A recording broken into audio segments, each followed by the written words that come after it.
আসসালামু আলাইকুম ওয়া রাহমাতুল্লাহি ওয়া বারাকাতুহু। প্রিয় ভাই ও বোনেরা, আজকে আপনাদের জন্য একটা ভিডিও নিয়ে আসলাম আয়ুর্বেদিক শাস্ত্রের। যেটা আমার সামনে যে দাঁড়িয়ে আছেন ইনি আমার বড় ভাই। ওনার হাতে একটা গাছ আপনারা দেখতে পাচ্ছেন, আমি একটু কাছে নিয়ে দেখাই। এই যে গাছটা দেখছেন, এই গাছটার নাম আমাদের আঞ্চলিক ভাষায় এটার নাম হচ্ছে তেলাকুচা। এই তেলাকুচা পাতা, এই শাকের অনেক উপকার আছে, যা বলে শেষ করা যাবে না এই সামান্য সময় ভিডিওর মধ্যে। তো যাই হোক, প্রিয় ভাই ও বোনেরা, যারা আমার চ্যানেলটা দেখতেছেন এবং দেখবেন, তাদের প্রত্যেককে আমার অনুরোধ রইল যে আমার এই চ্যানেলটা সকলেই সাবস্ক্রাইব করবেন, লাইক, শেয়ার এবং কমেন্টস করবেন, যাতে করে আমি আরও ভিডিও বানাতে উৎসাহিত হতে পারি। আপনাদের খেদমতে ভালো ভালো ভিডিও বানিয়ে আপনাদের উপকারার্থে যেন ভিডিও ছাড়তে পারি, এই আশায় রাখছি ইনশাআল্লাহ।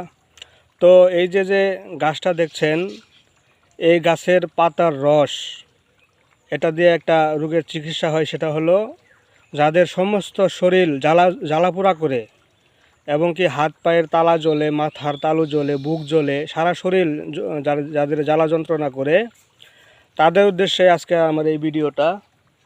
তো কি করবেন, এই গাছের পাতার রস নেবেন আপনার 5 গ্রাম কি 10 গ্রাম, নেওয়ার পরে সমপরিমাণ ভালো তিলের তেল মিশ্রিত করবেন। করার পরে এটাকে 1 ঘন্টা রুদ্রপাক করবেন, তার মানে রুদ্রের মধ্যে এটা একটা রেখে দিবেন কাচের বাটির মধ্যে। এই পাতার রস এবং সমপরিমাণ তিলের তেল 1 ঘন্টা রুদ্রপাক করার পরে তারপর ওই তেলটা ওই যে সমস্ত রুগীদের হাত পা এবং সারা শরীর জ্বালা যন্ত্রণা করে, সারা শরীরে এই তেলটা মালিশ করবেন এবং মাথার তালুতে ব্যবহার করবেন। ইনশাল্লাহ আপনারা 7 দিন এই ওষুধটি আপনারা প্রয়োগ করেন, আল্লাহ তাআলার রহমতে, অশেষ রহমতে অবশ্যই এই শরীর যন্ত্রণা হইতে আপনারা মুক্তি লাভ করবেন ইনশাআল্লাহ। তো আমি হাকিম মাহবুব এবং আমিল মাহবুব শেরপুরি আপনাদের সকলকেই এই ওষুধটি ব্যবহার করার জন্য অনুরোধ করছি। অবশ্যই আপনারা ফলপ্রসূ হবেন এবং যারা ব্যবহার করবেন তারা অবশ্যই কমেন্টসে বলে যাবেন। আসসালামু আলাইকুম ওয়া রাহমাতুল্লাহ।